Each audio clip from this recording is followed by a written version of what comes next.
evening, everybody. Welcome to tonight's County Housing and Planning Panel. Can you use the mic a bit closer? Is that on? Is that on? Not too loud. Yeah. Could it be turned up a bit?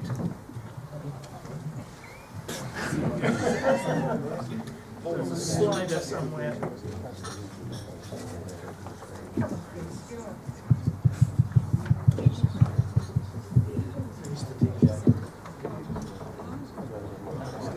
Okay. Can you hear me? Yes. Right, good. Now the first thing I have to say is that this meeting can be recorded, filmed, photographed or reported electronically by the use of social media by anyone attending. This does not apply to any part of the meeting held in private session. Not working. Right, hang on. We've gone together.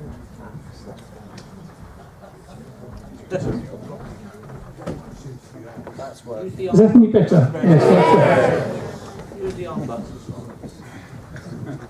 okay, the first thing I have to say is that this can be recorded, photographed, electronic data, etc., etc. If you don't want to be recorded, hide behind a column or leave the room. And it will be recorded by a camera there by the council. Is there anybody else intending to record? No. Okay, thank you. Item 1 then, appointment of chairman and vice chairman. You will note that on the 13th of June, which is not very long ago, the councillor Stephen Bolton and Mandy Perkins were elected or appointed as chairman and vice chairman of the panel. Appointed. I know, exactly. So I say not very long ago. Right, item 2, substitutions. We have had no substitutions. And I'll just see if I can put this microphone here.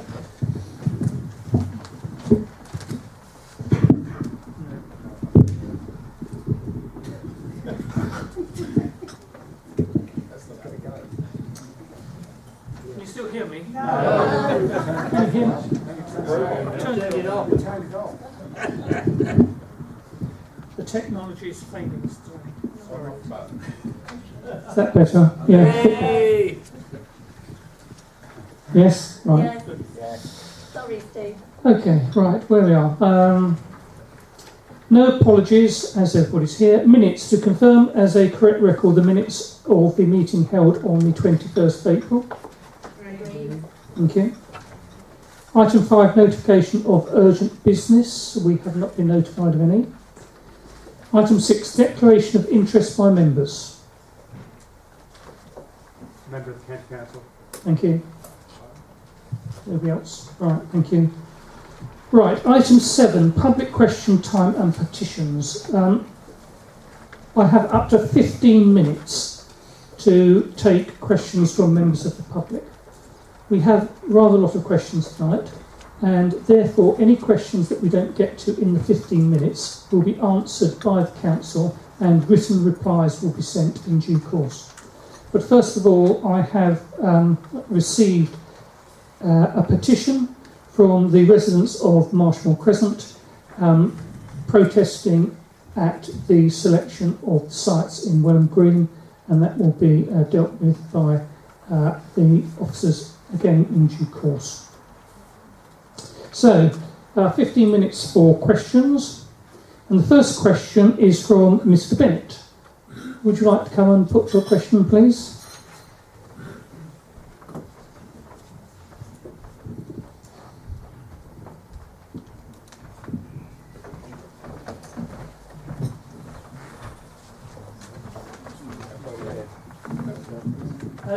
If you'd like to stand at the lectern, that should be a good microphone there.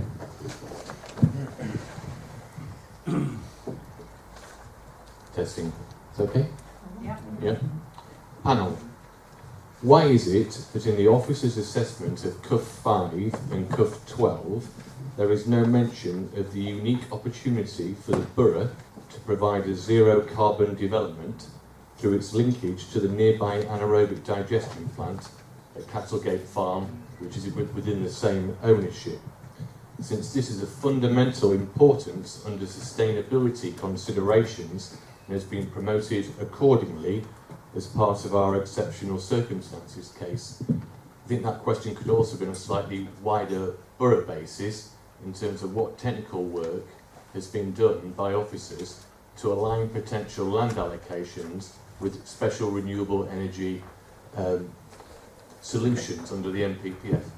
Okay, thank you. The Housing and Employment Land Availability Assessment does reflect the fact that an opportunity exists to link development on Cuffley 5 to a nearby anaerobic digestion plant within the same ownership, connecting the two sites via an underground heat network to deliver renewable heat to all houses and non-domestic buildings on site to provide a zero carbon development. Site Cuffley 12 is a smaller part of Cuffley 5. The sustainability appraisal assesses all reasonable key sites being considered for inclusion in the local plan, having regard to the location of development and the evidence available about the potential impact upon the environment. It does not include potential energy schemes, as this is a detailed matter which will need to be considered at the planning application stage when specific proposals are put forward. The site selection background paper does note the sustainability appraisal assessed Cuffley 5 as having more than twice as many double positive scores than double negative scores and is weighted as moderate in favour in light of this. However, this is just one component of the overall balancing exercise when selecting sites. Thank you. The next question is from Mr. A. Buckle, please.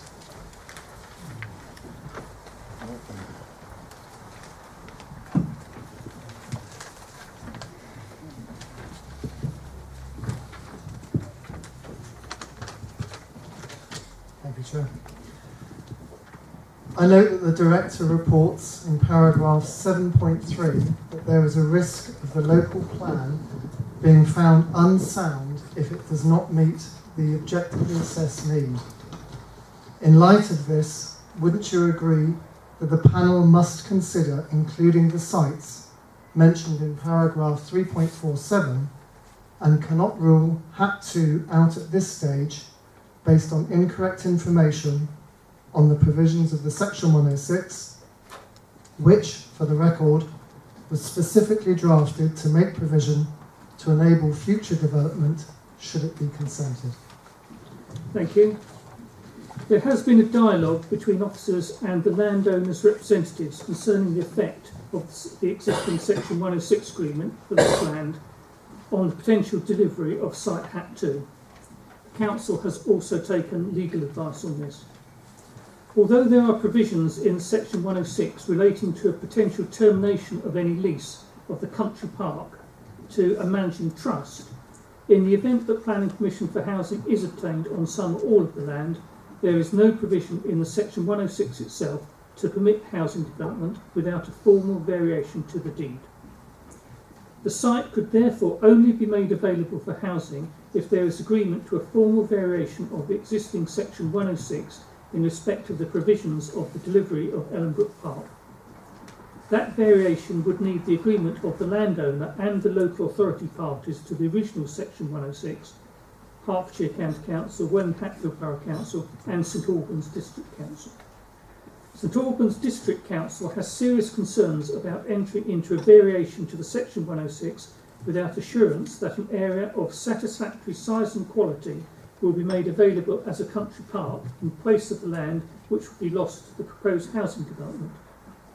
In addition, officers of this council have set out concerns in the report before panel tonight that the housing development would also be taking place in a context where minerals are being extracted over a long period on the remainder of the country park. Proposals have been made by the landowner to seek to address this, but these do not make provision for an adequate alternative to the existing Section 106 arrangements for the park, which has been open to the public since 2010. The report to this panel is therefore not incorrect to refer to this difficulty. Thank you. Question number 3 is from Mr. M. Aylward, please. Hello, Chair. I'm Mr. Collins, standing in for Mr. Aylward tonight. Okay. We note that the HELA is an evidence-based document for the emerging local plan and that consultation opportunities will follow. We note that officers are supportive of the principle of allocating site well 3, which is accessed off School Lane, opposite well 16. In terms of well 16, we have provided a feasibility scheme that shows that the identified impediment can be overcome and will allow the council to meet local housing needs and address existing highways issues on School Lane. We are willing to reconsider the quantum of development to more closely reflect the residual objective the assessed needs for Welling. We would respectfully request that members to direct their officers to provide an opportunity to work positively in the coming weeks so they could reconsider their conclusions in respect of well 16. This is a good site and we have been working with county officers. Can we be reassured that we will have a fair chance to address the highway concerns with the council? Thank you. Site well 16 is one of the few instances where Hertfordshire County Council, as the highway authority, has raised significant concerns. A scheme of around 250 dwellings has been promoted and the highway authority has highlighted the presence of a narrow pinch point within the highway, which lies close to the village centre where the highway boundary is significantly constrained with no opportunity for widening. The level of intensification that would arise through the provision of an additional 250 dwellings is likely to result in traffic backing up in both directions around the pinch point, with a concern that a severe highway impact in the proximity of the junction with School Lane and the High Street would arise. Well 3 is a previously developed site and the suggested allocation is limited to just 7 dwellings, which also reflects the highway authority's concern about School Lane.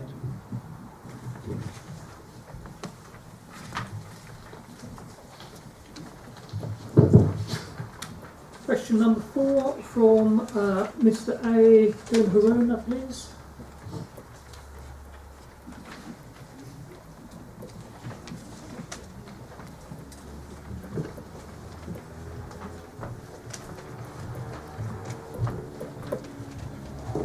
Hello, Chair. We know there is a rich and diverse wildlife population in the proposed HAT 15 site, including badgers, sets, bees, newts, owls and many other. Please can you tell me how this will be protected and which of the local wildlife trusts and groups you have spoke to about these issues and what their reactions been? Thank you. Hertfordshire Ecology, our regular advisors on such matters, has confirmed that there are no recognised ecology sites within the boundaries of HAT 15, but the presence of bats has previously been recorded and the site is also attractive to a variety of nesting birds and other species. There are 3 local wildlife sites adjacent to HAT 15, including Simonside Great Wood. This all forms part of the assessment of the HELAA.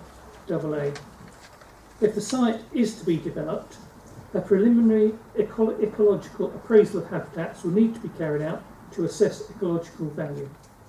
The site is large and should offer opportunities for biodiversity enhancement, and the dwelling capacity of the site reflects the need to provide adequate buffer zones to the adjoining woodland. Existing mature trees and hedgerow will be preserved wherever possible. Any works likely to affect protected species will need to be covered by the terms of an appropriate licence from Natural England.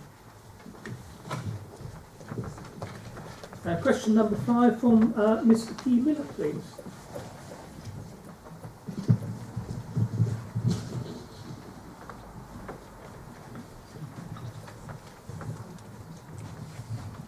Hi. My question relates to BRP 4, which is considered suitable for allocation. In the HELAA Appendix G, Brooklands Park, the surrounding land, uses and character, the site of BRP 4, is described as railway to the east with Brooklands Park beyond, woodland to the west with open fields and water end beyond, open fields to the north with Welland Green beyond, and river and open fields to the south. Please note that there is no mention of the Royal Veterinary College major developed site, which is actually a short distance beyond the river to the south. The RVC has recently unveiled their intended master plan to substantially increase the size of the existing site. Also in the HELAA, site BRP6 has been afforded significant weight against the site, because new greenbelt boundaries would significantly physically and visually shorten the fragile gap between Brooklands Park and Potters Bar. BRP6 and the RBC share the same alignment and are the same distance from Potters Bar. Can the panel please consider the fact that even allowing for the proposed extremely narrow and incredibly fragile gap between BRP4 and the RBC to the south, the new greenbelt boundaries for BRP4 would also significantly physically and visually shorten the fragile gap between Brooklands Park and Potters Bar when combined with the RBC MDS boundaries, and the net result would be virtually the same as the new greenbelt boundaries for BRP6. BRP4 should therefore also be similarly afforded significant weight against for greenbelt boundaries. Thank you. The contribution that site BRP4 makes to the purpose of including land in the green belt is acknowledged. However, the site itself does not project beyond the southern settlement edge of Brooklands Park and does not physically shorten the gap between the existing urban boundaries of Potters Bar and Brooklands Park. BRP6 would, however, physically reduce the gap between the existing urban boundaries of Potters Bar and Brooklands Park by about 40%. There is significant reduction, which has been afforded significant weight against BRP6. Our next question is from Mr. W. Davis, please.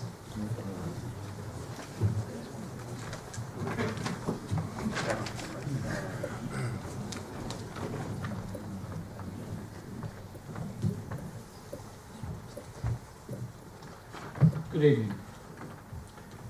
We are soon to go into this council's fourth consultation asking us where new homes should go. The council had a lot of feedback in the last three consultations asking for more balance in the distribution of new homes. However, yet again, things are heavily focused on Welwyn Garden City and Hatfield, with Welwyn Garden being objectively assessed as needing almost 45% of all new homes until 2032.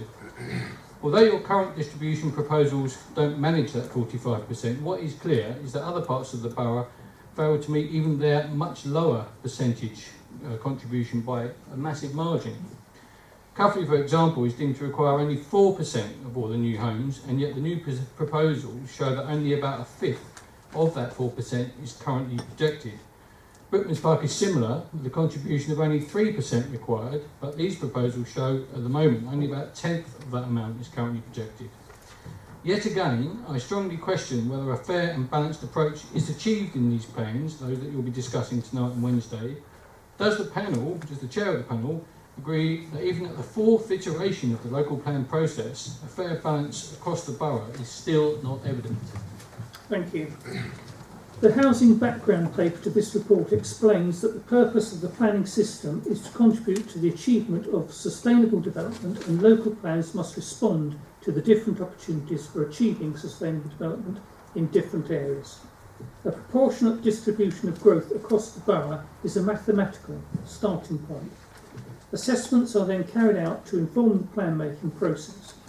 If insufficient, suitable, available and achievable sites are promoted in and around the borough settlements, or if infrastructure constraints limit the scale of growth, then a proportionate distribution of growth will not be possible or necessarily represent the most appropriate distribution pattern.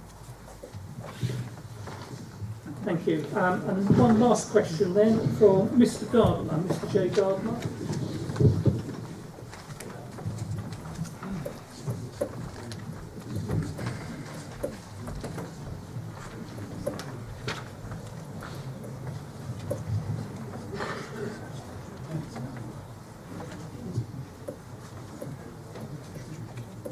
Yes, this is concerning Hat 15, which is one of the late additions into the consultation.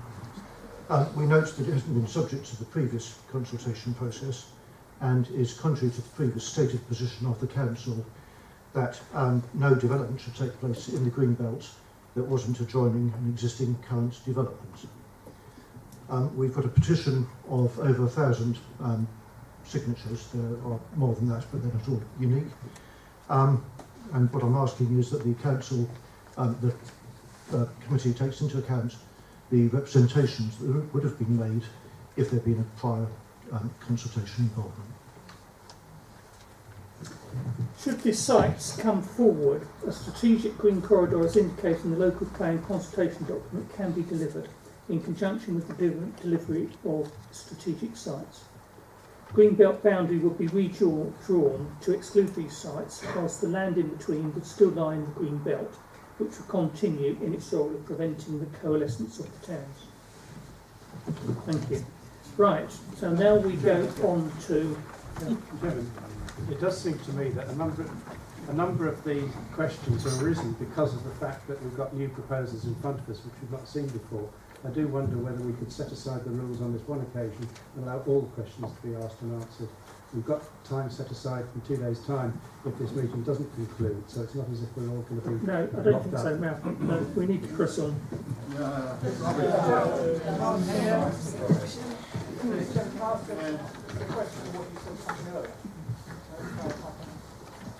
Did I hear you correctly? Did you say you're not going to discuss Welland Green tonight? Sorry? I thought I heard you, but maybe incorrectly. Did you say at the beginning of the proceedings that you're not going to discuss Welland Green tonight?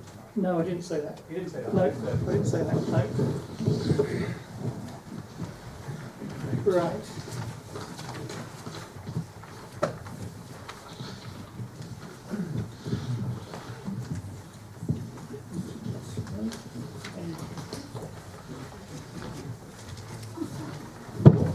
Okay, so item number 8 then is Welland Hatfield Retail and Town Centre Needs Assessment Update, May 2016. Thank you, Chairman. Firstly, can you hear me? No.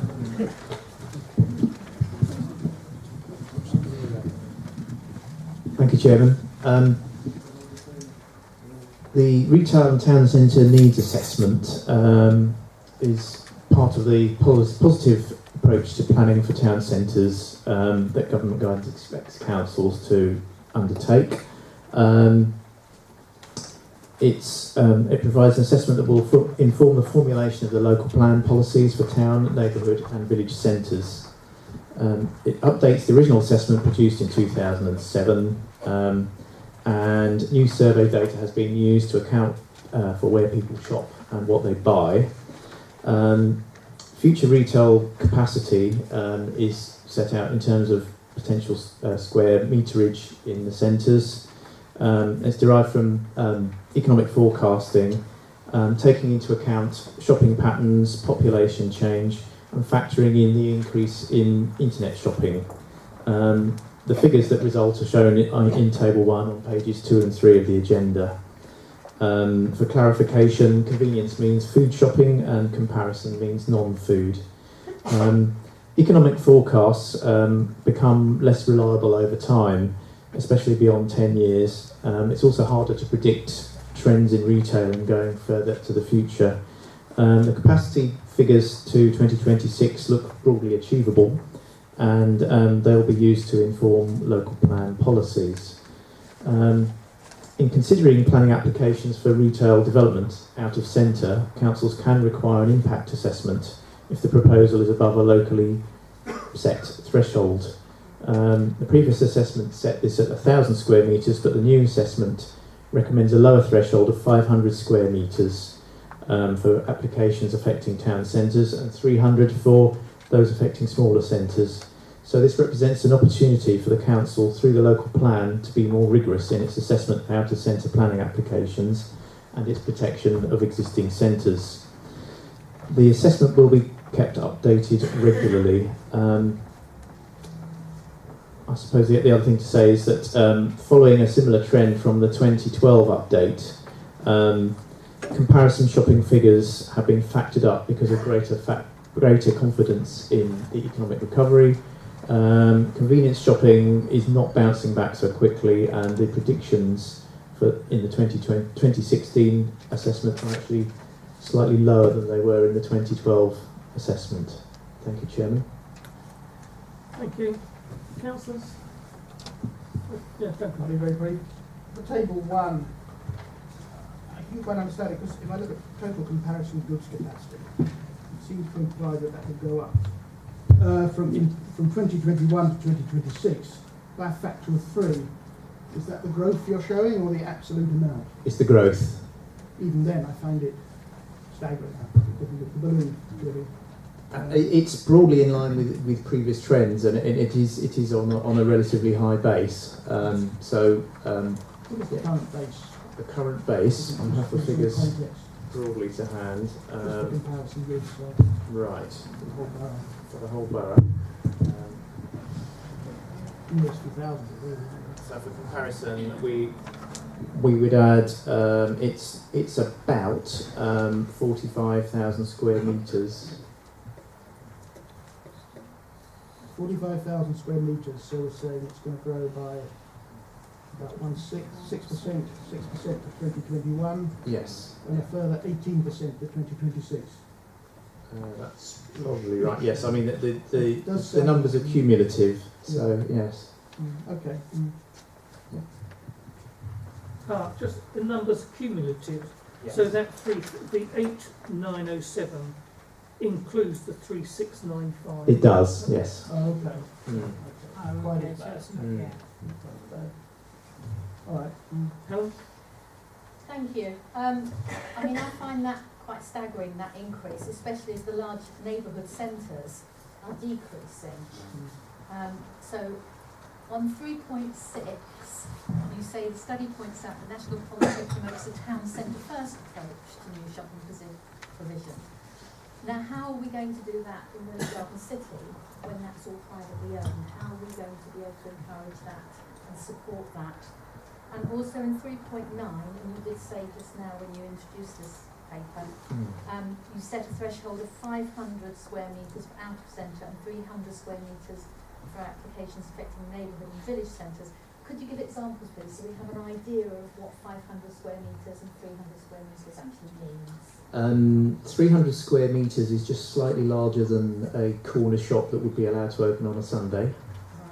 Right. So yes, and 500 is slightly larger than that really. So they're not large. A typical superstore is about 2,500 square metres, if that gives you an idea of the scale. Thank you. And the nationally set threshold, if you don't set one locally, is actually that 2,500 square metres, if that gives you an idea. This room's about 3,000 square feet. So that's about 300 square metres. Right. Thank you. Yeah, I mean, like I suspect a lot of members here, and probably most members of the public, I find the idea that total comparison good capacity by 2032 is going to go up by almost 50%, but hey, you know, who can tell? But what in practical terms does it mean for us as an authority if we set a high number or we set a low number? What would then happen if we set something erring too much on one side or too much on the other? Because we know we've got this Welwyn Garden Town Centre North, has been designated, but I haven't seen much sign of anything actually happening there. But what would we set that up. We did that because it gave us a defence against people seeking to locate new retail away from the centre.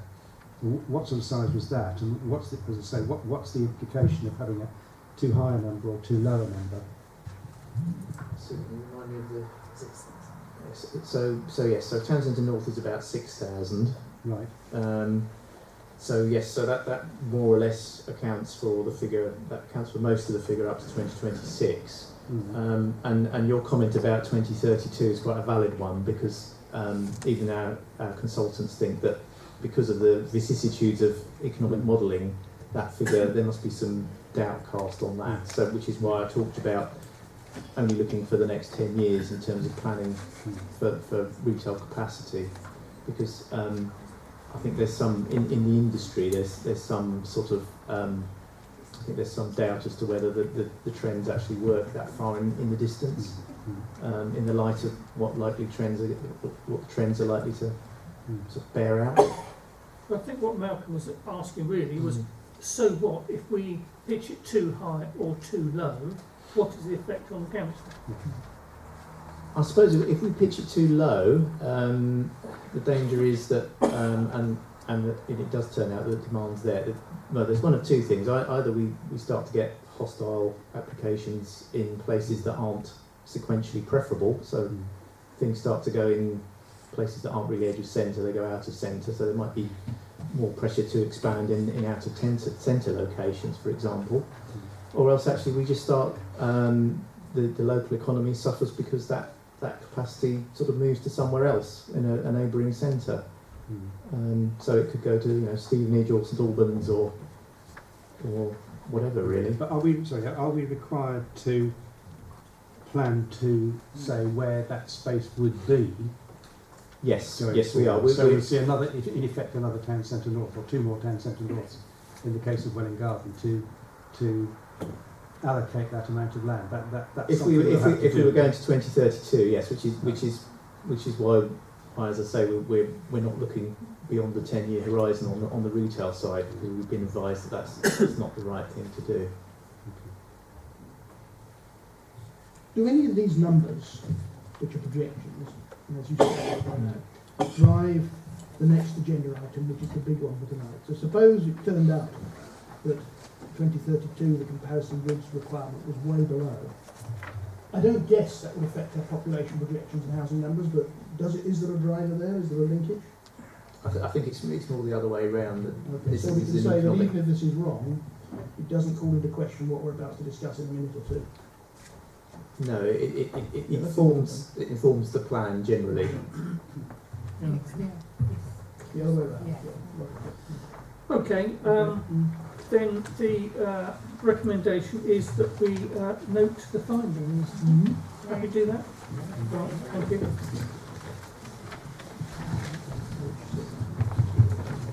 Right, item number 9, local plan selection sites and housing target. Now, we will ask the officers to present this, and can I ask the councillors just to save your questions to the end of the presentation, so that we have a reasonable chance of getting through the presentation tonight, and then we'll come on to discuss it and ask questions, and councillors from the floor will ask questions as well.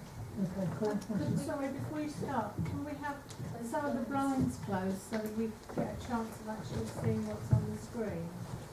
And actually, when the sun's not behind the cloud, it's quite...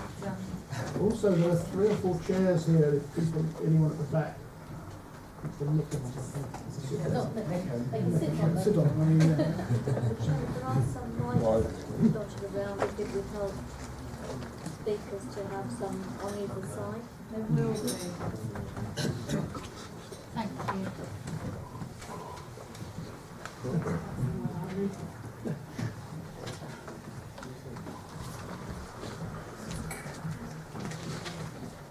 Thank you. Right, good evening councillors, thank you very much.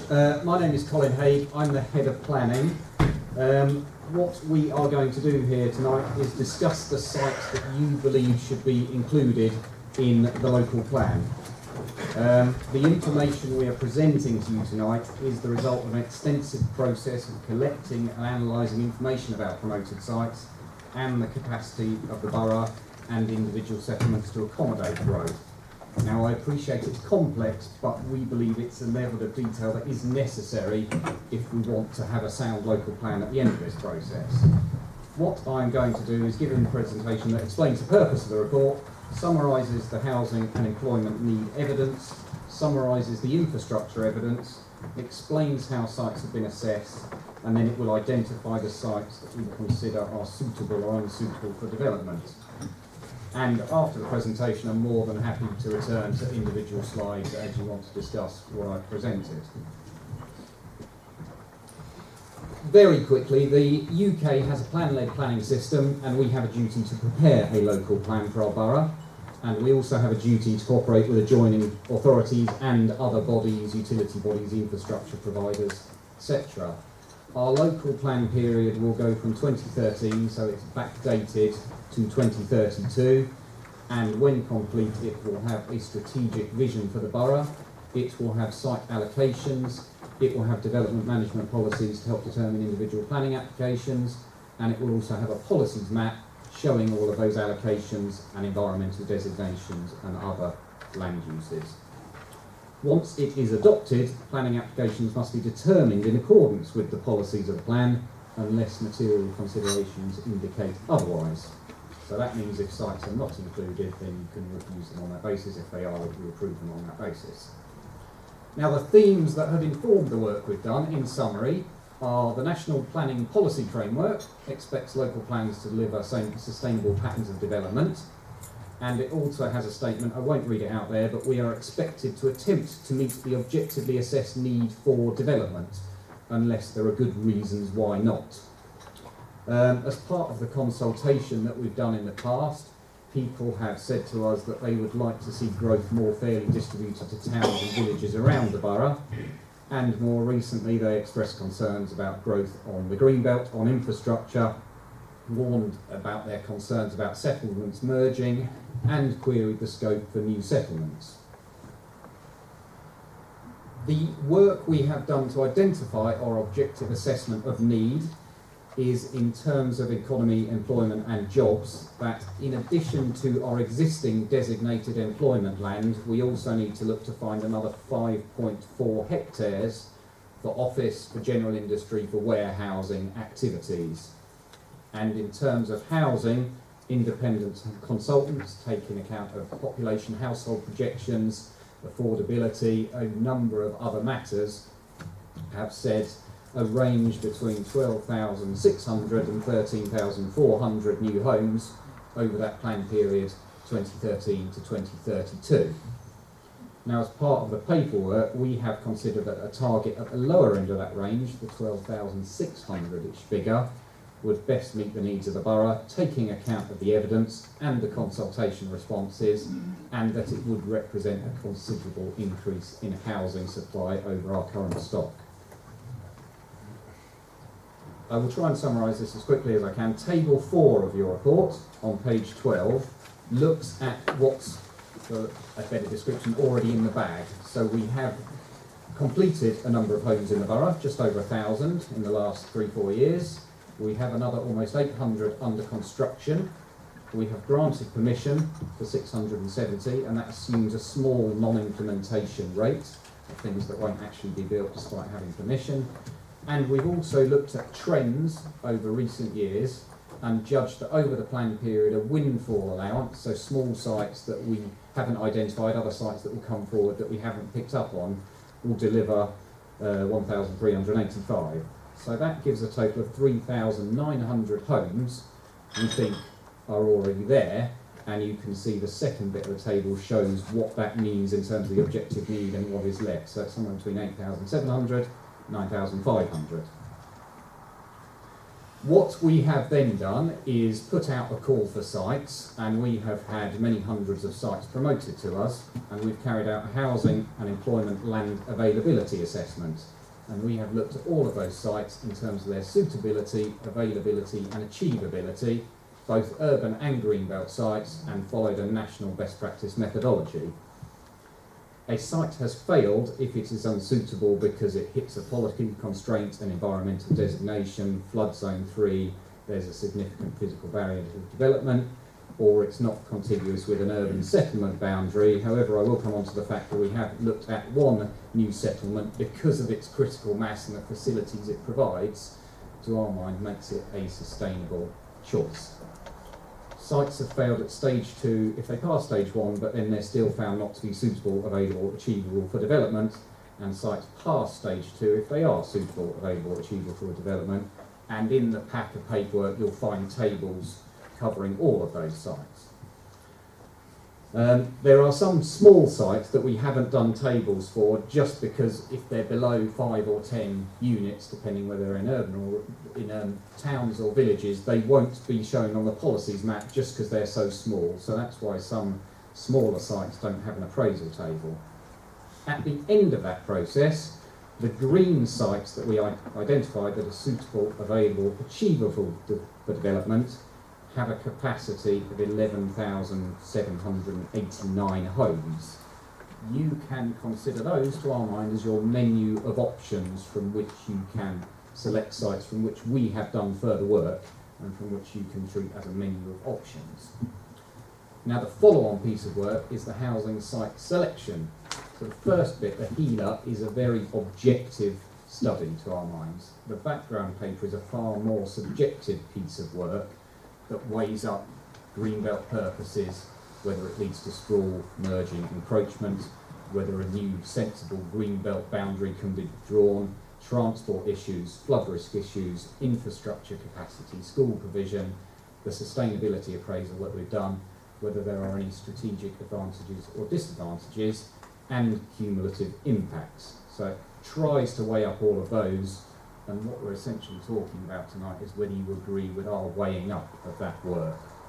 So as you can see, the current sources, which I showed in an earlier table, 3,900 homes. After the weighing up exercise, we believe that there is scope on urban sites for 2,000 homes, 1999, and we also believe there is scope on safeguarded land for 650 homes, which gives you a figure of 6,554, and then the table below shows what is left compared to our objective need, and you'll see we are a long way off hitting that objective need figure, 6,000 to getting close to 7,000. So to our minds, that represents a significant shortfall on our objective assessment of need, and it's therefore considered that in those terms exceptional circumstances do exist to contemplate releasing land from the Greenbelt to get as far as we can to our objective assessment of need. What you'll see there, after the weighing up exercise of those 11,700 sites I said were a menu of options, we think 5,394 of them are suitable, and I'll run through those in a minute. And you will see even then we are still short of the objective assessment need ranges, so that's something to bear in mind.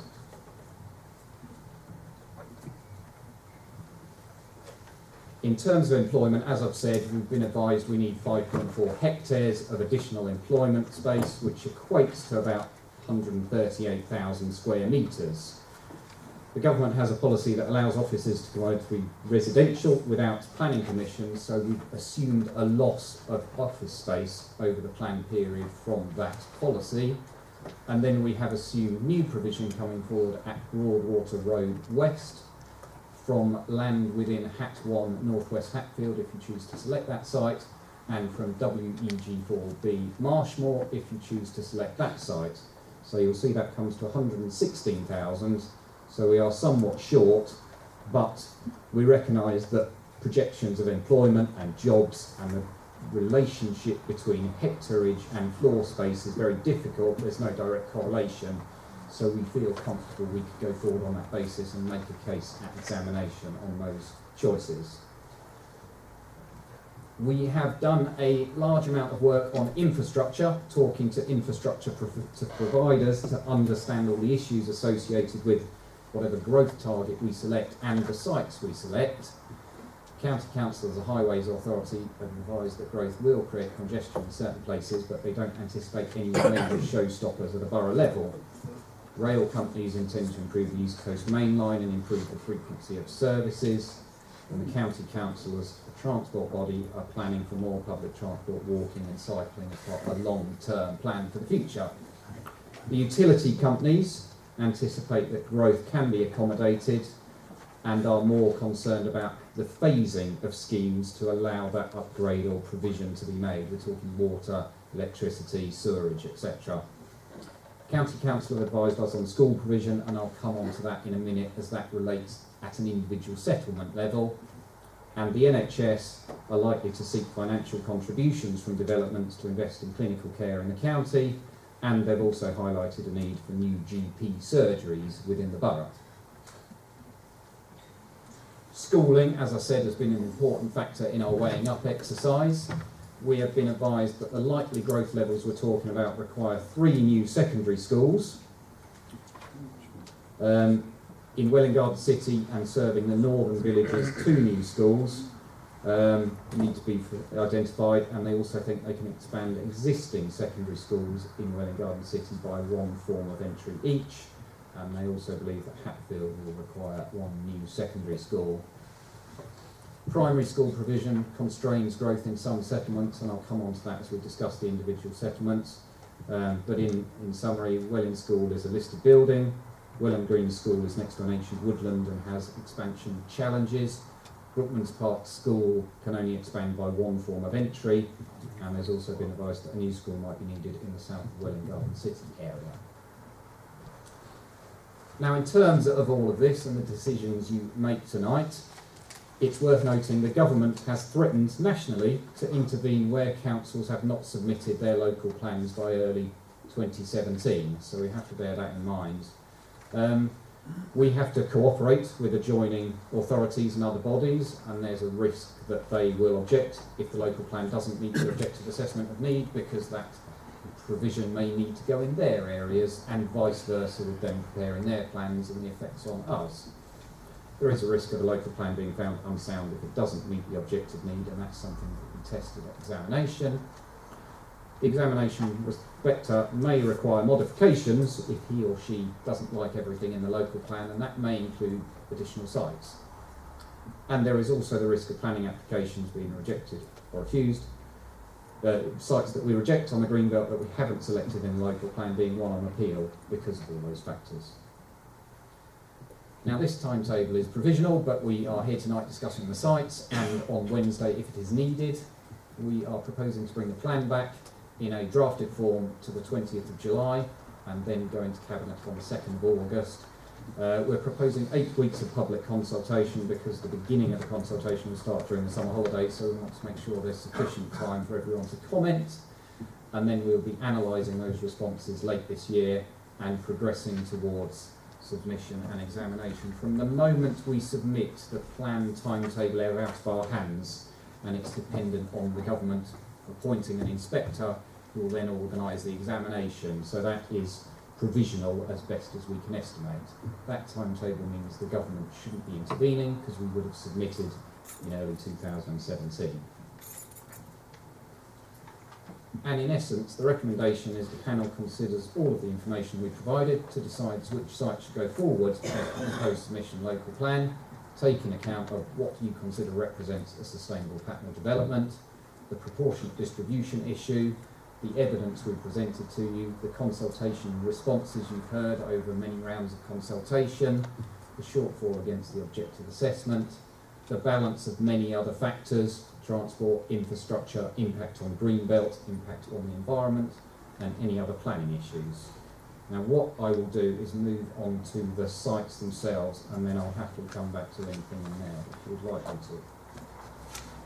Now, what I'd say before I start is that the weighing up exercise has only rejected one urban site of all those that were promoted to us, and that's Howe 92 Woodside Centre in Welwyn Garden City, because we judged it to be the loss of a community facility.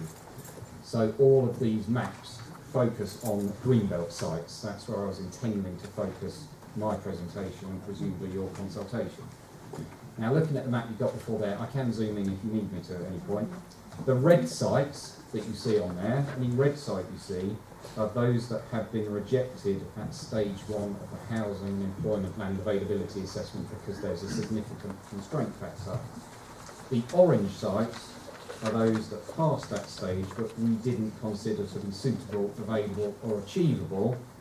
The green sites passed that stage and are suitable, available and achievable, and they are your menu of options. And it matters for you to decide on a weighing exercise that we have done. The green sites where they are identified by a red circle are those that officers consider to be suitable as a result of the weighing exercise we've carried out. And they give a total of the 5,394 dwellings I referred to earlier. I would highlight that the figures we're using are indicative based upon a methodology assumption about average densities, and in reality you can expect any that come forward as planning applications down the line, the numbers may go up or down to reflect the realities of the site once far more work has been done by the landowner, the applicant. So Welwyn Garden City North, as I said, the County Council have advised that growth in Welwyn Garden City and the northern villages will require new secondary school provision, and also that it will require new primary school provision, and therefore we've made some assumptions about sites and what they could accommodate. We have identified WGC4 and part of WGC7 is this area here. Suitable for 650 dwellings on safeguarded lands, which was included in the last district plan as an assumption that may well come forward for development one day, and another 75 dwellings on greenbelt lands, and we also assume that site would provide a two-form of entry primary school. You will note there are letters in a pack that we have received over the last few days, last weekend, from Sport England, the Light Aircraft Association and the General Aviation Awareness Council expressing some concerns about the selection of that site, and from Lightning Aviation as well. Moving to the south of Welwyn Garden City, WGC1, which is this site, we have selected for 290 dwellings, and WGC5, otherwise known as Birchall Garden Suburb, we considered it suitable for 1,200 dwellings in Welwyn Hatfield Borough, and also that it could be acceptable for 1,350 dwellings in East Herts, but it is being promoted as a single development, but it does cross the borough boundary, with the expectation it provides a secondary school and 2 primary schools. And we've also selected WGC3, this orange site here. It didn't make it through the HELA process, but as of Planning Committee last month, it was granted planning permission for employment because it already had permission for a similarly sized equestrian centre, and the planning argument for it was accepted at that committee, so that's also proposed. Moving to Hatfield, the County Council has advised that growth will require 1 new secondary school to serve Hatfield, and also that it will require new primary school provision by expanding some of the existing primary schools, and new provision in Hat 1, North West Hatfield, and Hat 15, Simonside. They have also acknowledged that if Hat 1, Hat 2 and Hat 15 were all selected, that would put additional pressure on the road network, and congestion would be worse than now, even if mitigation measures were implemented. So that has influenced our thinking. Hat 1, Hat 13 is this site in the middle. We've considered it suitable for 1,650 dwellings and just under 14,000 square metres of employment floor space, with the expectation it would provide secondary school and primary school length. And that dotted line drawn on it indicates broadly where the limit of development would be, maybe school and school playing fields going beyond that, in order to maintain a wide green gap between the housing largely to the south of that line with the A1 and Welwyn Garden City. Hat 2 we've looked at as being suitable for 1,130 dwellings down here, but beyond the planned period, as it's currently master planned for a country park, and as we referred to in the public questions, there's an issue of section 106 there, so that's only deemed suitable as a choice beyond the planned period. Hat 15 is the Simonside village. We come on to that in the rural area, but that's considered suitable for 1,130 dwellings as a freestanding settlement that has critical mass to provide primary school and other community facilities, and it could also be served by the secondary school within the Hat 1 North West Hatfield site. Moving to the south of the town, we have not selected any of the other sites. Hat 11 Southway, which is here to the south of Southway. We note there is a fragile gap there, and Hat 5, which is over to the west of the town, because of its impact on the greenbelt and the irregular greenbelt boundary that would be created from its selection. Walmer Green, as I explained earlier, the County Council have advised that growth in Welwyn Garden City and the northern villages will require new secondary school provision. They've also said that growth levels in the northern villages are likely to be accommodatable within the existing primary schools in those villages, so long as the figure stays roughly where we've judged it in our balancing exercise. So we consider WGR1 suitable for 150 dwellings, but we don't consider it suitable for employment, which was one of the alternative proposals. And we don't consider the other sites suitable, given that they create a fragile gap between Walmer Green and Nebworth. Oaklands and Mardley Heath, again the same comments on secondary school provision, that one will be needed in Welwyn Garden City and Northern Village, and that Northern Villages can accommodate growth in their existing primary schools. OMH5 we consider suitable for 20 dwellings, and OMH, which joins it, for 5 dwellings, and we also consider that GTLAA0448 is suitable for 6 new gypsy traveller pitches in light of the need for provision for that community. And OMH722 at the Avenue is not considered suitable because the A1 forms a defensible boundary and it's difficult to find a new boundary. Welling, again, the same comments about secondary school provision in Welwyn Garden City and Northern Villages and primary school, but note that the county advised us that Welling Primary School is constrained by its listed building status, and growth may therefore be have to be limited accordingly.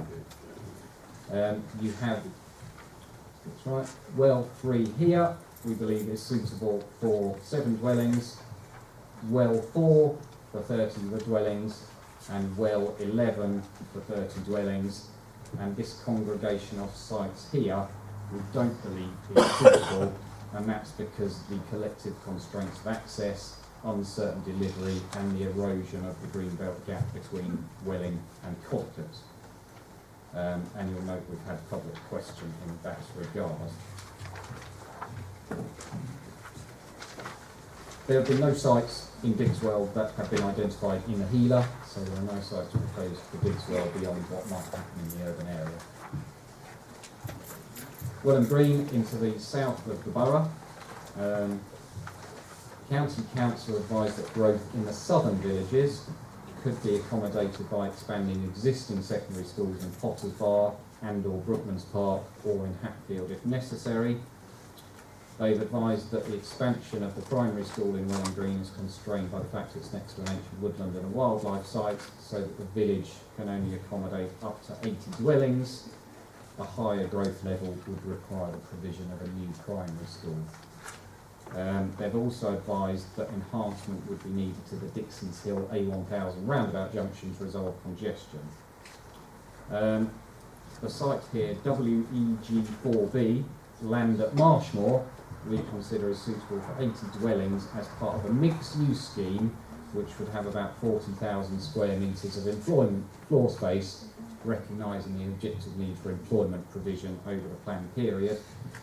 And we also consider that GTLAA01 Foxes Lane is suitable for 3 new gypsy pitches. For 12 new gypsy pitches. The other sites to the south of the borough, not considered suitable because of greenbelt issues and particularly the primary school issue in terms of capacity to provide new primary schooling. One site, WEG15, there is a letter saying they will look, the trustees of that site will be looking at opportunities for a new primary school, but obviously that work hasn't been done yet, but something to bear in mind. Brookman's Park, the same comments about secondary education. The county believes that need can be accommodated in Potters Bar and at Brookman's Park or Hatfield. They advise that Brookman's Park Primary School is a 1.5 form of entry school and could be expanded by half a form of entry, which equates to a growth level of about 250 dwellings. They don't support expanding it any more than making it a 2 form of entry, but they have mentioned the opportunity to provide an alternative school elsewhere that would have additional forms of entry that could support additional rates of growth. They've also advised that enhancements would be needed to George's Wood Road, the A1000, and Swanley Bar Lane A1000 junctions to resolve congestion. BRP4, to the west of the village, we consider suitable for 300 dwellings, or given the schooling issues I've just mentioned, reduced to 250 dwellings, so that it could be accommodated by expanding the existing primary school. BRP 12, on balance, we've not considered to be suitable because of that primary schooling issue and because of decisions about Greenbelt expansion to the north and south as opposed to going to the west. But please note you have a letter advising that the promoters could deliver a new primary school on that site and asking that we look at allocating or delaying the local plan while that is pursued in more detail. We also consider that BRP 13 and BRP 14, the other circle over here, could be for 14 and 10 dwellings respectively. We don't consider that BRP 1 further to the north of the village is suitable because it would result in a merging of Brookman's Park and Bell Bar, or that BRP 6 to the south is suitable because it shortens the gap between Brookman's Park and Potter's Bar. And you've heard a public question on that earlier. So the thought there is whether to select that, those three options in light of the schooling issues in town, in the village side. Little Heath, again the same comments on secondary and primary schooling. BRP 7 we consider suitable for 100 dwellings, and LHE 1 we consider suitable for 35 dwellings.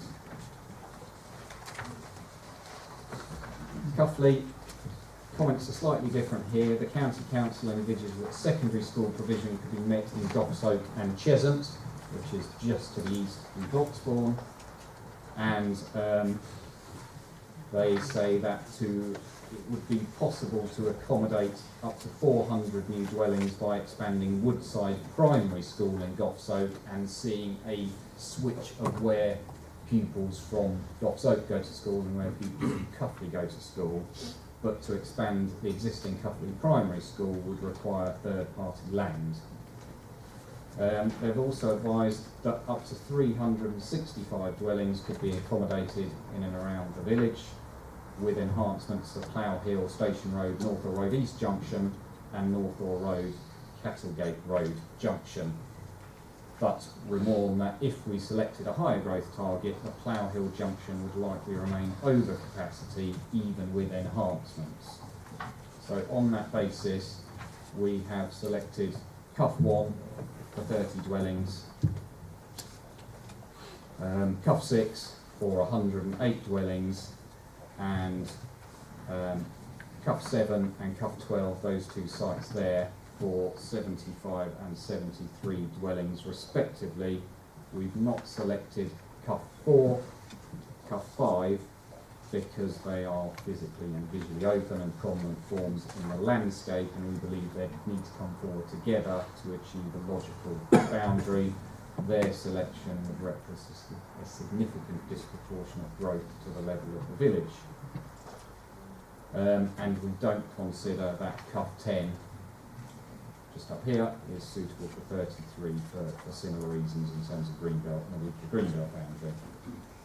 Now I've already touched Patch 15, Simonside Village, we've included in the rural area. I've already acknowledged that Patch is for 1,130 dwellings. We also think that GTLA 09, Cooper's Green Lane, is suitable for 10 new Gypsy Traveller pitches, and that GTLAA 08, Barbourville, which is just off the 414, is suitable for 4 new Gypsy Traveller pitches. So on that basis, I return you to the recommendations that you consider all of that information we've provided in light of those factors. Thank you very much. Thank you. And may I first pay tribute to the officers for several years of very hard work in getting to the situation we are in now. It is a thankless task as far as members of the public are concerned, because there is a huge opposition to development in the Greenbelt. But from the assessment that has been carried out, it's clear that we will have to do some building in the Greenbelt. It is also perfectly proper that owners of sites, and indeed developers, put forward their proposals for development in the Greenbelt, as it's part of that has enabled us to reach the situation we are in now. but I'll ask two questions before I throw it open to the other councillors. The first one is the robustness of the required housing figures, because everything we think about tonight depends on the robustness of the numbers. So how robust are we in thinking that the numbers that will be required are as high as they are? Well, we have commissioned consultants to carry out what's known as a strategic housing market assessment. They have followed best practice guidance. They have looked at numerous scenarios, both demographic and economic. They have taken account of affordable housing and also the requirements to consider pressures from the housing market. We have asked inspectors to look at our evidence, former planning inspectors to look at our evidence, who advised us that it should be robust. So we are confident that the figures are appropriate ones upon which to prepare the local plan. As we move forward, however, we will have to take account of any new emerging evidence, such as new figures from the Department of Communities and Local Government with regards to household projections, which we anticipate will be published in the autumn. And these are all factors which will be debated at the examination. Okay, thank you. My second question to the officers is, we are talking about a chunk of the green belt. The government puts out mixed messages on the green belt, but what we are considering tonight is that our housing numbers form sufficient weight to be a very special circumstance for developing in the green belt. And Colin, perhaps you just confirm that is the case. Yes, from what we know about the planning system and other authorities doing this, where we can get to without greenbelt numbers is so far short of our objective assessment of need that we would have a very difficult case arguing that the plan was sound. Okay, thank you. Right, councillors, questions, comments? Are we going to it councillor by councillor or settlement by settlement? It'll be whatever the councillor wants to talk about. So if you'd like to start. All right, well, I'll talk about Hatfield. Okay. First of all, I think it's very good that we've looked at proportionality. I quite accept the point that you can't strive for a mathematical perfection. The only slight problem with that, obviously, as you look at proportionality, the bigger sites, there is a danger over time that they will continue to get bigger. So it's something we look at, I think, in the future. Overall, looking at this, I am pleased to see a more balanced spread of housing sites around the borough. That was one of the major things that came out of the consultation exercise about a year ago, or just over a year ago, and I do think we seem to have listened. And in fact, at the risk of sounding cynical, the spread of questions from different parts of the borough actually indicates that we're probably going to upset more people this time, because we've probably got a fair allocation. We're not going to make anyone happy, that's certain. In particular, I'm very glad that we no longer have a combination of HAT 1 and HAT 2 in Hatfield. Perhaps turn the pages to, so people know what I'm talking about. Page 148, which is the Hatfield map. Previous iterations, we've had a HAT 1 and HAT 2, which would have been overwhelming, I think, in terms of sprawl in the adjacent communities. I know that we've got HAT 15 coming along side by side, which wasn't there last time. I personally believe, I'm going to stick my neck out here, not everyone will agree, that a combination of HAT 1 and HAT 15 is less bad than the combination of HAT 1 and HAT 2 that we had before. So I think the officers have got that right. I appreciate that HAT 15, it wasn't in the last formal consultation, as one of the questions have mentioned. Nonetheless, it's not completely out of the blue. There has been a developer-led charrette on this back in February, so it is known about. We'll obviously have to listen to what people say. On page 158, which is, I like the way incidentally that on page sort of, it's true for all sites, 150 onwards, we've got a sheet for each site giving the pros and cons. I quite like that now. It's easier to follow what's gone on and why we agree or not. Draw attention to page 158, we refer to HAT 2, and I think it's right that you've suggested that it not be included for delivery in this time period. What I would say is that you've said that it could be considered as perhaps being safeguarded land for future development beyond the plan period, and maybe if we did that, we'd amend the Greenbelt boundary.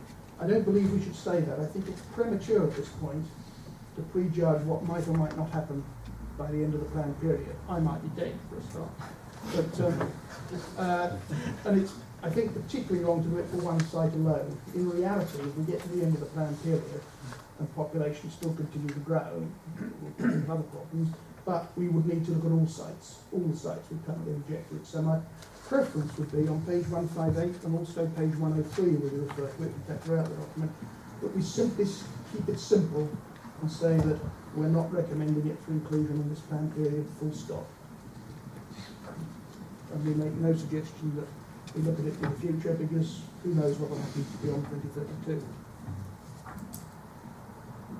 My theory there is that whereas I think that HAT 1 and HAT 15 combined are less bad, I think if we had HAT 1, HAT 15 and HAT 2 we'd be swamped, as well as we've got to take account of the fact that St Albans in their local plan are proposing some development slightly further west along that A1057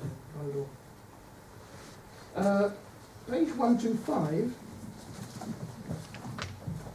we refer to GTLA A09 as being Gypsum Traverse site. Now, I think a couple of points here. Okay, it's got to go up for consultation. Now, I personally believe, as I said in the consultation response a year ago, that it's inappropriate to put Gypsum Traverse sites next to large-scale housing development. And one of the problems with page 221, we've got the rural results.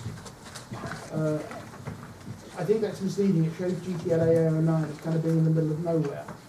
I think if we're going to include it, we have to include it on page 148.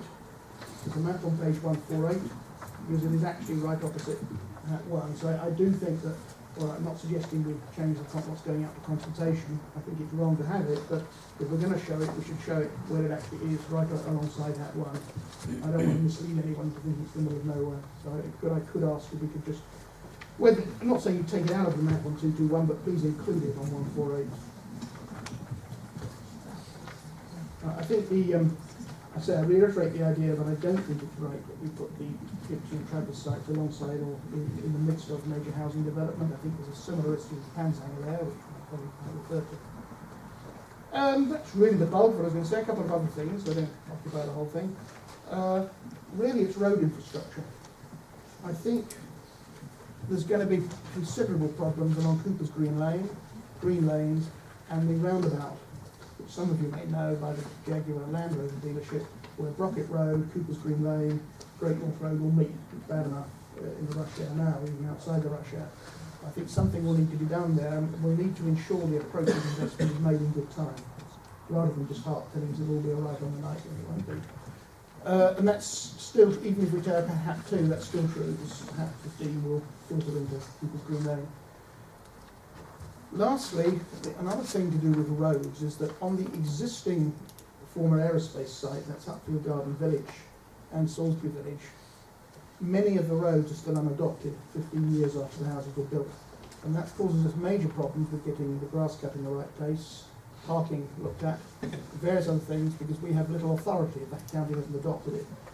Therefore, I think two things there. First of all, we need to try and get that existing sites adopted, because it's dragged on for 15 years. At that rate, it will drag on until it's going.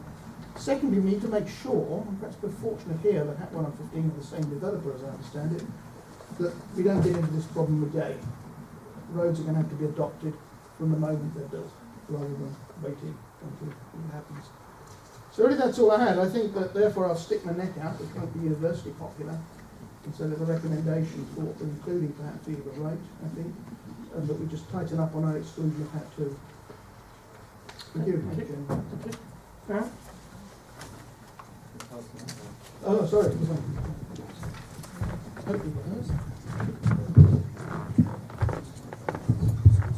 Thank you, Chairman. I'd like to discuss Welwyn Garden City 4, Pansanger Airfield.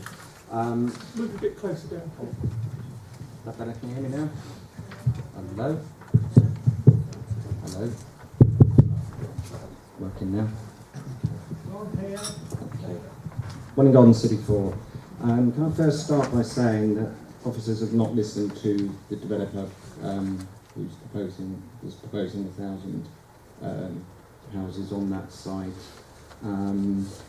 But although saying that, I wish to say that I am disappointed with the number of 650 and not the retention of the airfield. Can I just ask, how did the independent consultant come up with this conclusion of not needing an airfield there, when Sports England have supported this in the past and to my knowledge continue to do so?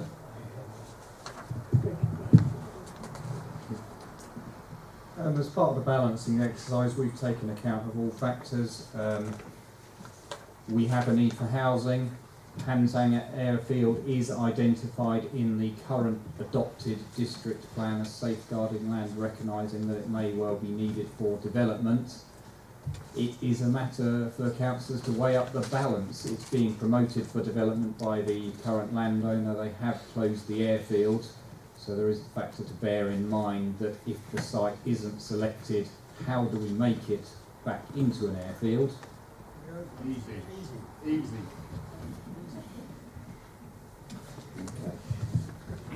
Thank you for that. If I know there is a developer who may want to invest in the airfield and also with associated housing, how would we go about that if that came forward? I think part of the thing for that would be that anybody interested in the site would have to do a deal with the owner to buy it, or to do a joint development.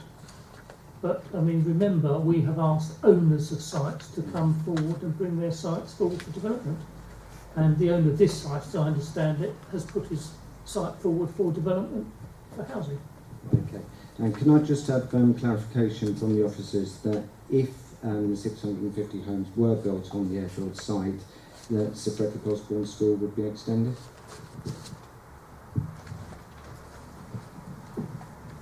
One of the assumptions of the County Council is that growth in Welwyn Garden City and northern villages would require new schooling provision, and they're looking at expansion opportunities of existing secondary schools.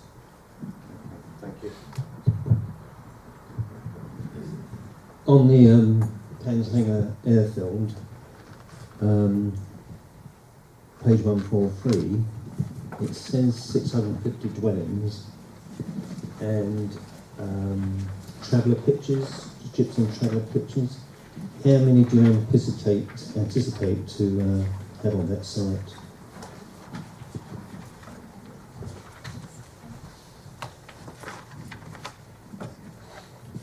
It's included within the total number, but I think I haven't got figures with me, but I think we're looking at around six pitches.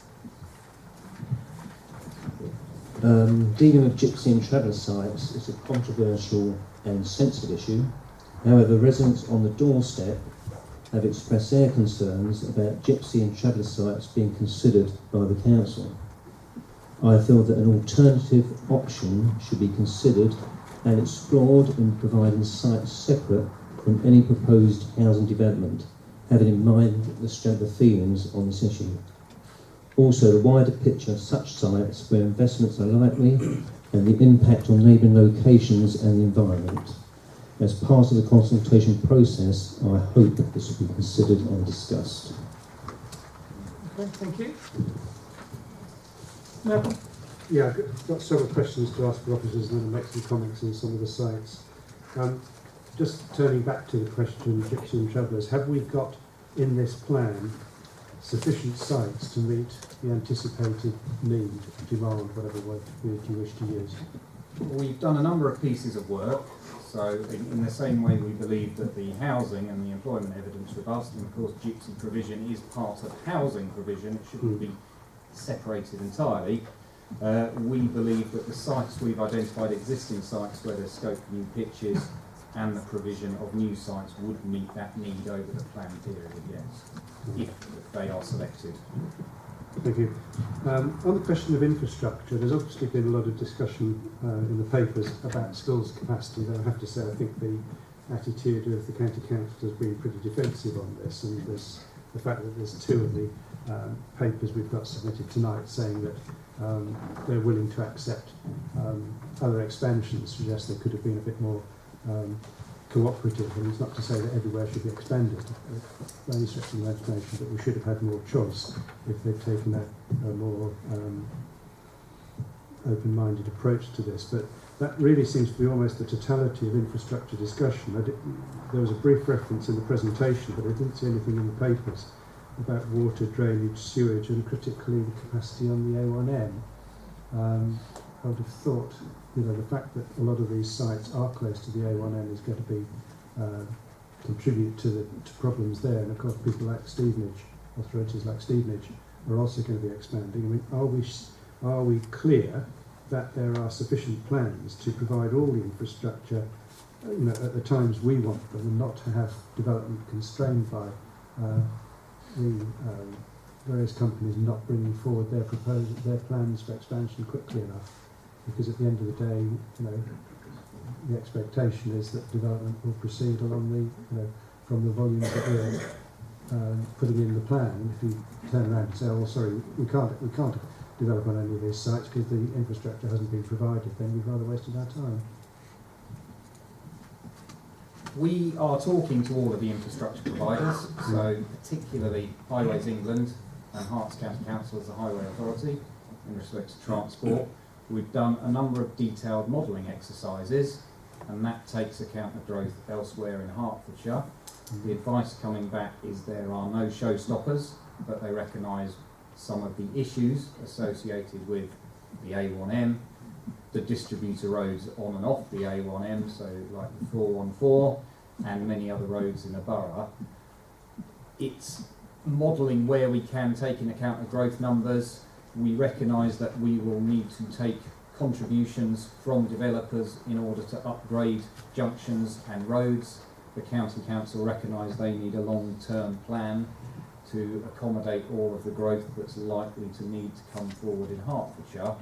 But at the moment, we've not got anything that says this level of growth cannot be achieved, that there will be a fundamental problem to this level of growth. And we've gone through similar process with all the utility providers. Their answers have generally been they have a duty to meet growth targets, whatever are selected, and for them it's more about phasing and making sure there's sufficient time to work with the developer to upgrade facilities or put facilities in place. We're doing some county-wide work on water, given the growth in the county and the other 9 districts, to make sure that there is potable water, sewage provision, etc. When we publish the proposed submission local plan, that will be accompanied by an infrastructure delivery plan which sets out all of our findings in that regard, and therefore if anybody has any concerns they can raise those with us as individual members of the public, as resident group, as will the major utilities bodies put in objections if they have concerns, and that includes people like the Environment Agency in terms of water and impact, etc. So we believe we've had as many thorough conversations as we possibly can to be as comfortable as we can about the growth levels we're looking at, that it can be accommodated. And as we go further down the process, whatever sites are selected, we would work very closely with developers, and we would expect them to do their share of work to make sure their sites can be accommodated within the infrastructure available. Okay, next one is about the revelation that we only need 2 more surgeries. Whose advice was this? Because I thought we needed a We don't need a hospital probably now. two in Welwyn Garden City now, given the difficulty of actually getting to see doctors. Who actually came up with that number? That's based on the response from NHS England and the Clinical Care Commission Group, who are responsible for providing health facilities in the borough. And we will remain in ongoing dialogue with them, not just preparing this plan, but throughout its delivery and all the sites that come forward. Right, okay, well, I beg to differ with their conclusions. The final question was, you talked about on the employment land, that it assumed, the numbers you came forward with, assumed we could protect existing employment land. Of course, we know we can't. So, There is a policy that allows offices to be converted to residential at the moment, a national policy that removes planning restrictions to stop that happening. We've made an assumption for that. There is also proposals coming forward for that. At the moment, it just applies to change of use, so you have to keep your office building but convert it to residential. There is a proposal for that to be extended such that you can redevelop your office block and put housing on there. We are contemplating, and that will come before this panel, a policy intent in the local plan that says if that happens, we will look at introducing something called an Article 4 direction that removes that right, because the situation is so concerning that we lose office space. It begins to Swiss cheese our employment areas with housing and has potential impacts to other employment around those new housing sites that we would want to shore up and protect our best employment space by introducing that direction. So that is a proposed intent that will come forward. We only have to look out of the window there to see the effect of converting office to residential, and I think we all know as members and as officers how serious this situation is, and I just wonder whether we shouldn't be even doing the Article 4s like tomorrow, if not last week, to move on. On the specific sites, I mean, Han 91, known as, which I'd call the Gosling site off Stanbury Road, there was no mention at all I could see about traffic on Stanbury Road. I mean, Stanbury Road is busy, 12 hours a day. You only have to look at the traffic trying to turn right out of Lemsford Lane onto it, and then think, well, let's slam some 250 houses on the other side. What on earth are their chances of turning right? No, it is. It's selected as an urban site. Yeah, it's an urban site. It's not within the green belt. But I mean, in general, I'm, fairly content with what we're talking about in terms of urban sites. But I mean, that one just alarms me no end. That I mean, unless we're going to bar everyone there from having a car and not allow them to have any deliveries made, because I mean, it is frighteningly difficult. We've talked when we were talking about developing splashlands about the problems of traffic entering and exiting Stanbury Road. And the idea that we could put another 250 homes there, and we've not even got a mention of that particular site, mention of the issue of traffic, I find deeply worrying. Hat 1 entirely take what was said and would amplify that about difficulty of Cooper's Green Lane. I mean, I've had the misfortune to come back from St Albans in the evening rush hour, and you have your 10-minute queue to get through the Green Lanes roundabout, which is blind anyway, and you then have another 10 minutes to get through the Bull when it's not bedevilled by floods, which highways seem incapable of doing anything whatsoever about. So I think there's a major issue. I mean, the resurfacing last week is very helpful, but it needs an awful lot of work done to it. Hat 15, I just cannot believe that we're favouring that. I mean, to me, that is not my idea of what a sustainable site looks like. It's far, far too small to be considered the sort of settlement that most people have in mind when we talk about new settlements. I think the report talks in general about having one shop there. Well, let's go and find the people who can live with only one shop. There's comments about having walkable distance of employment land. I don't think that's true either. We know from recent experiments with trying to provide buses through Section 106 payments that they last while the Section 106 payment lasts, and then they tend to fade away. So I'm just horrified that is being considered as a site. I just don't think it's suitable to go and drop housing into our green and pleasant land. I mean, when I talked, and others have echoed, the idea of a new settlement as being the alternative to all this greenbelt sprawl, we're talking about a town, a new town, a garden city, whatever you want to call it, doing it in cooperation with other districts. And anyone who went to the recent conference at university will have heard that North Herts are still trying to press ahead with that idea. And that to me is the way forward, but not put in 1,100 homes on an isolated site, which just, it just completely goes against what I think we ought to be doing as a responsible council that believes in good urban planning. So I certainly can't support that. I mean, I have a lot of trouble supporting going into the green belt anyway when there are alternatives. The sort of site we might be looking at for a new town or garden city wouldn't be in the green belt anyway. So we can avoid that choice, and I think we ought to. There's nothing in here about alternatives. But yeah, to HAT 15 just puts the the cap on it as far as I'm concerned. Totally unacceptable site. Okay, Paul?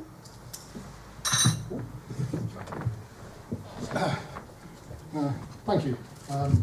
Councillors, I wanted to talk about 3 sites this evening. Very quickly, BRP4. I don't recall seeing any assessment from Natural England on potential impacts at the SSI that is downstream of that particular site.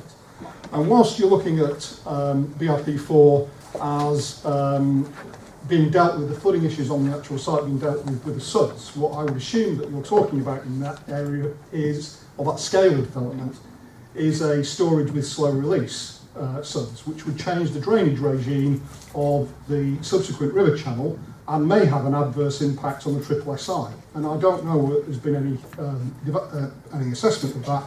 I would certainly like to see one, and I certainly think that Natural England should be contacted and the question asked of them as the experts and responsible for SSIs. So I think there should be a question mark over BRP4. The other 2 sites that I want to talk about are WEG4B and GTLA A01. So if we start with GTLA A01,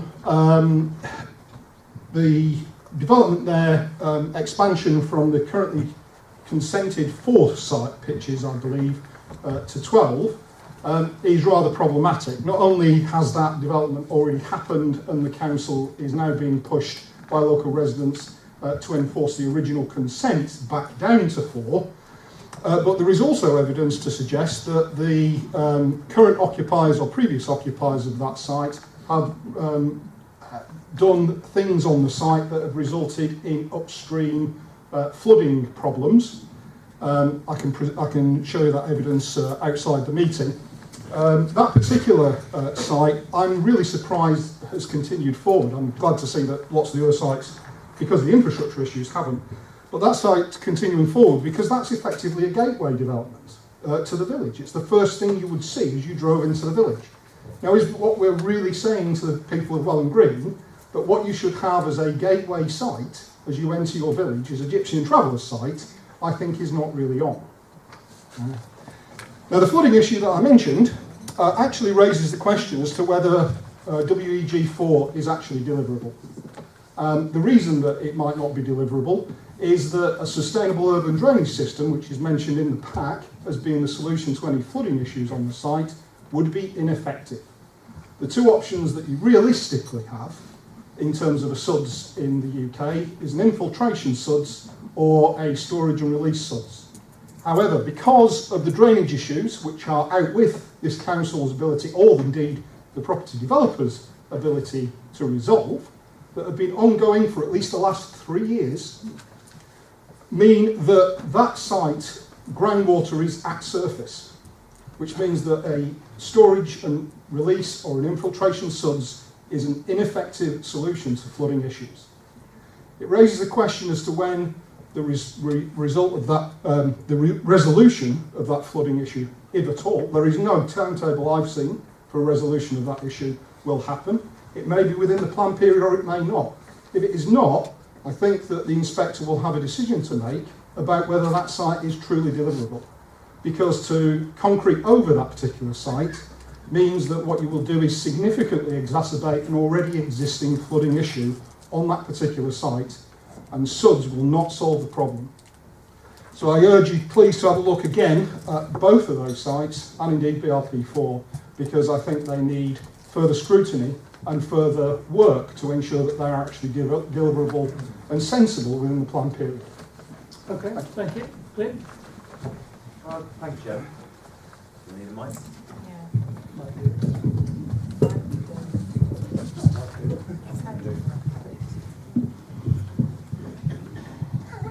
Okay, so before I start on the provision of schooling, there's something we need to bear in mind that perhaps a little over 30 years ago we did have 6 secondary schools in Winning Garden City. Subsequently, the 3 that are closed have been developed and or built on. And we're now seemingly coming back into a circle where we need to find provisions for these set schools, the 3 that have already closed, which is mostly out of our hands, down to county council work, admittedly. Although we did take advantage and we have managed to get houses on them sites. Moving forward, when we put secondary schools in, there's no guarantee in the future, you roll forward 10 years, we're still going to have them provisions to them schools, which means we ever encroach on further and further out of our existing town, as I see it. On the primary school side, I noticed in one of them, one of the primary schools is allocated as 3 FE, I believe. There was a couple of 2s and there's one as a 3 in Wellington City. Parents and children alike, whether or not the school is a good school or a bad school, 2 FE schools or more generally are, not preferred by the younger kids. They're not used to that kind of thing. It's for a secondary school to go large, that's fine, but for a primary school, as a young child at 4 years of age, to be dumped into a school that's the size of a small secondary school, I think is not really favourable. And we definitely need to take that into consideration moving forward for the future. And where else do we go? Overall, looking at the plans, I think the our villages we've got could do more. I do think we are heavily weighted in favour of putting houses in Wellington City and Hatfield. As it is evident that that's what happened. I do think more could have been done there. I understand the reasons why we've disregarded stuff for encroaching on other towns, other villages, other settlements, etc. So we'll just go through a couple that I think points out. I happen to agree with Councillor Bennett with the Pantanga Aerodrome site. I think to lose the airfield completely is a travesty. It may be out of our hands, but maybe we should try and do more to promote especially the developer that's willing to come forward and try and keep the airfield as it is, but still build houses in that area. And I believe there's possibility for other amenities to go inside in that as well. I could be wrong, but I'm pretty sure that's what the case was. The Hatfield sites, I'm in complete disagreement really with Councillor Bell. I don't think that Hat 15 is a valid, suitable site. The woods up there are commonly known as wet woods to the local residents around the area, and they do hold water, do get wet. But regardless, if we're going to go into the greenbelt, to encroach on the greenbelt, you're encroaching on a particular boundary, but to dump a settlement in the middle, you have 4 boundaries, no matter how you look at it. If it's a square, that's how it would be. You are then, instead of pushing the wildlife and everything you have back, you are actually dispersing. Currently, there's over the last 20 years, there are such animals as kites and buzzards that have returned to that area that were never there before. So I do think that's definitely one we shouldn't even think of. You move down to the public transport, the site 15, and it was written down that people would walk or cycle or be provided by public services, and as Councillor Cowan alluded to, once the Section 106 money runs out, the bus services will not provide that sort of service to these out-of-town areas because it's not financially viable for them to do it. We will lose all of that provision. Our road networks running through for the sites from Hatfield, Hat 15 and Hat 1 combined coming down, I think will clog that entire area. As much as we've been led to believe it won't, I do think it'll have a major impact on the area. Taking Hat 1 just on its own, we start to encroach down towards Stanborough, and the boundaries between Hatfield and Wellington City cross there somewhere around that point. But most of the residents would class Stanborough as being purely Wellington City, and yeah, I know, and Hatfield as being further up. In their mind, that's how they would see it, right? And I would see it that way as well. I know full well it's not, but that's how they would see it. And if we go all the way down to Stanborough, residents are going to see the fact that the two towns are combining. No matter how you try and sway it, they look like they're combining. And I think we need to perhaps withdraw slightly on, maybe cut Hat 1 down slightly, if possible. I don't know where that is. My only other concerns were when you go back to the Welland Green sites, looking at WEG 15, the one where we said that it could only consider it if it had a primary school.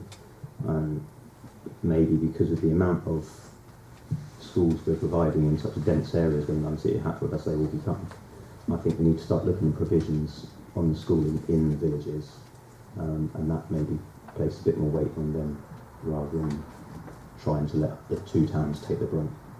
Thank you. Okay, thank you. Julie? Thank you, Chairman. My concern is a general one for the A1 in the north. We all know there's been... Sorry, we all know there's been plans to develop it. We all know there's been plans to develop the railway line. Nothing has come of it. What guarantees have we got that we're not going to get the houses and not the improved A1 and not the new and not an improved railway? I have little faith that one won't come before the other, and it's already chock-a-block.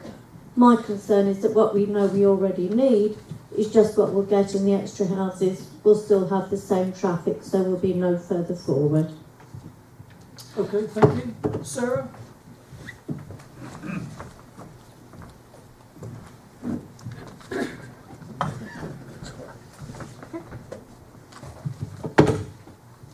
Thank you, Chairman. I'm talking about WGC4, obviously.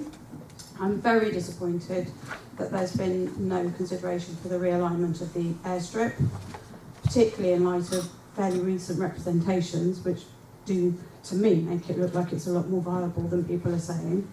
And I have to say, I cannot actually quite fathom why anyone would think of putting Gypsy and Travellers pitches on that particular site. It's absolutely beyond me.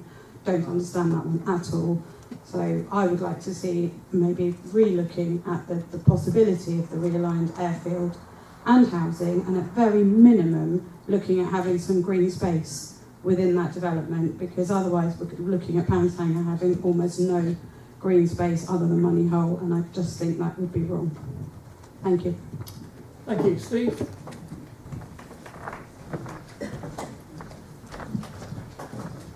Thank you, Chairman. Couple of points. Paul alluded to trouble in his area. We on the 197 have trouble with the Traveller site in that they're consistently exceeding their permitted number of pitches. I note that the plan proposes to put an additional 6 there, and that we've got other sites planned. What I would want to see is, the fact is, trying to control this overdevelopment of sites is very problematical for officers, because there's lots of threats and there's lots of potential for violence there. So we have to create a scenario that is inherently safe for our people and for our officers. Now, it seems to me that when you're looking at Traveller sites, you should look at sites that cannot be overexpanded.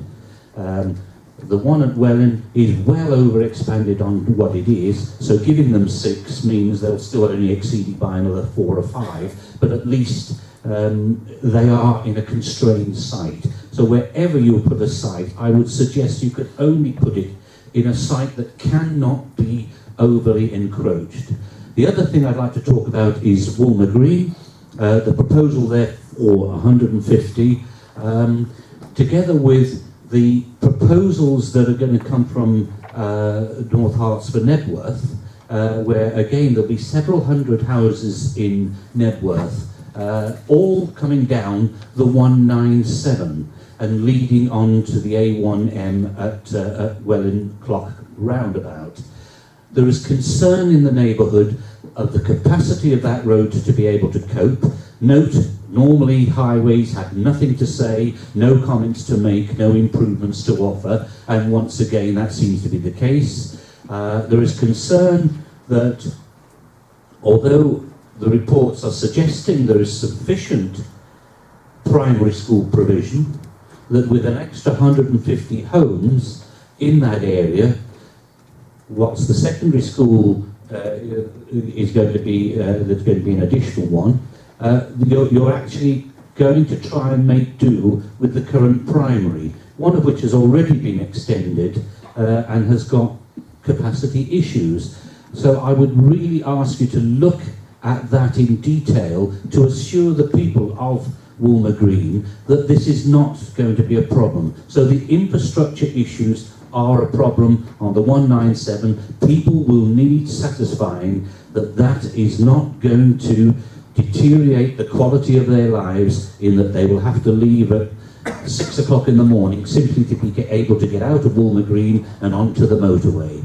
It's not acceptable. We need to make sure that there is sufficient infrastructure to support that.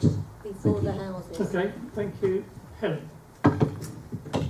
Thank you, Chairman. Following up from what Councillor Glyn Hayes said, I too have concerns about coalescence. Can I ask a question? If we release land from the green belt, does it have to be replaced elsewhere? I thought that the green belt was there to prevent coalescence, yet I understand that the inspectors will not see coalescence as a reason to prevent development. Is that the case?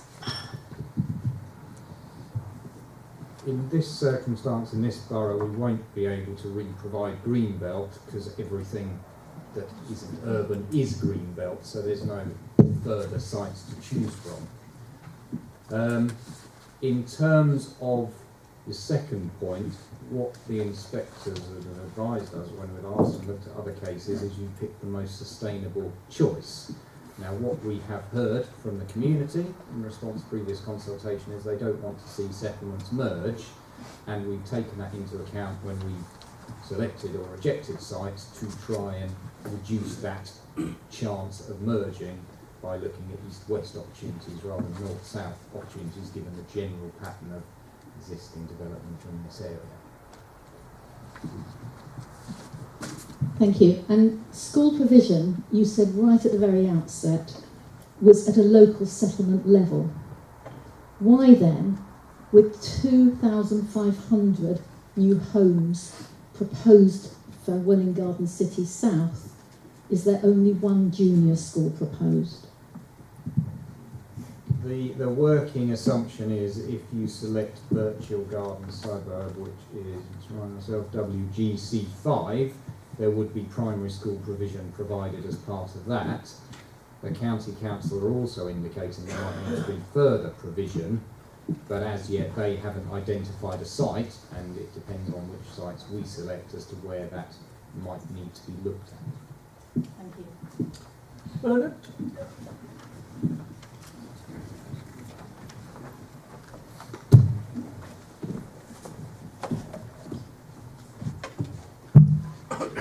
Thank you, Chairman. Can you hear me all right? Good, good. I think everybody here knows that the council members have a very hard choice to make. If we do not make a decision, then the inspectorate will make the decision for us. The residents of the borough realise that members will need to use some of the green belt within the borough to reach an unprecedented number of houses, 13,000, set by the government for our borough. Regarding North Horr and Cuffley, I listened to what you said and I hope I'm agreeing with what you explained.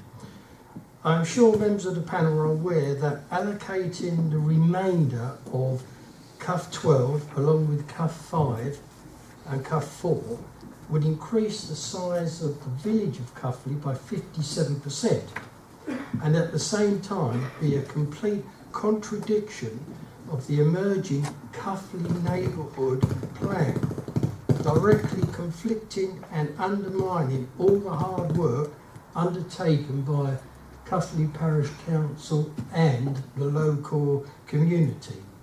This would be very unpopular.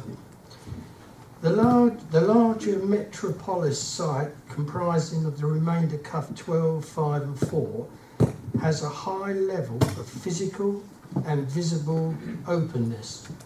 It is a prominent landform in the landscape, and that our officers noted that the adverse impact on the green belt would clearly demonstrate and outweigh the benefits of this large site. The Highways Authority has severe concerns that local junctions, Bow Hill, Station Road, North Hall Road, would be at overcapacity even after they've improved, and consequently any development at Cuffley needs to be managed within the limits of certain junctions where congestion is already a very major problem. Thank you again for allowing me to speak, and I appreciate the panel's predicament, but urge you not to include the aforementioned sites. Okay, thank you. Barbara?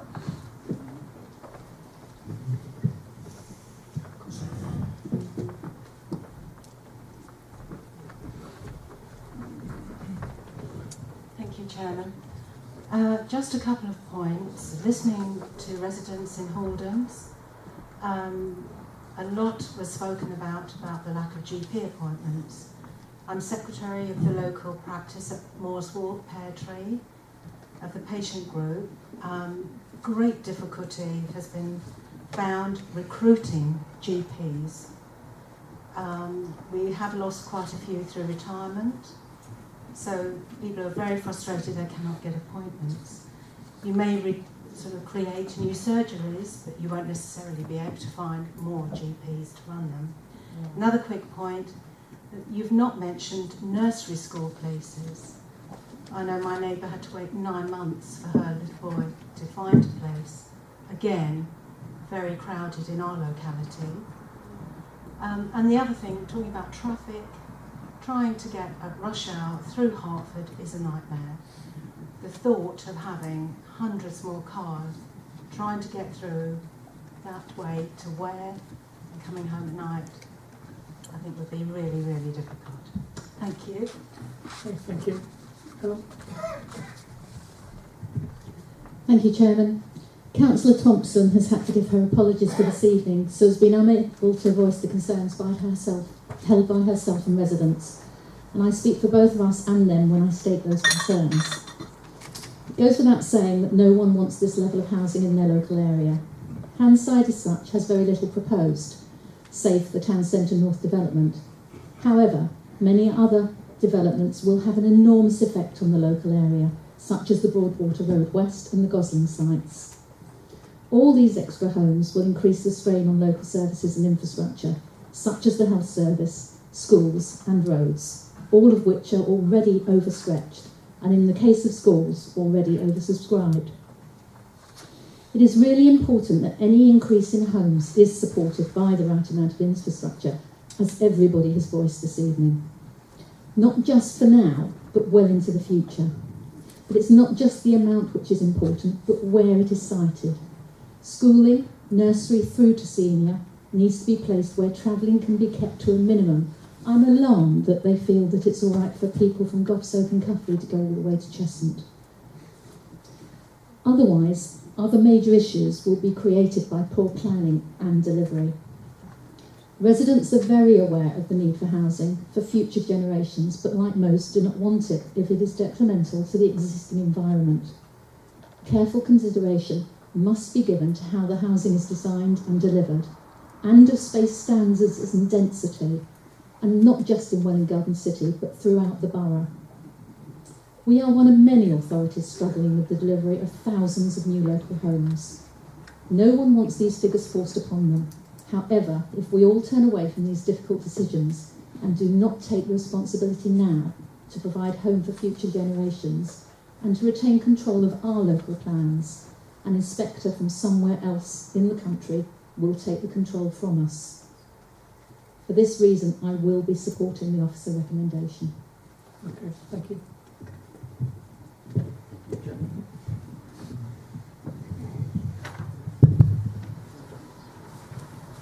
So just for some concern with regards to the Hatfield 1, Hatfield 2 and Hatfield 15.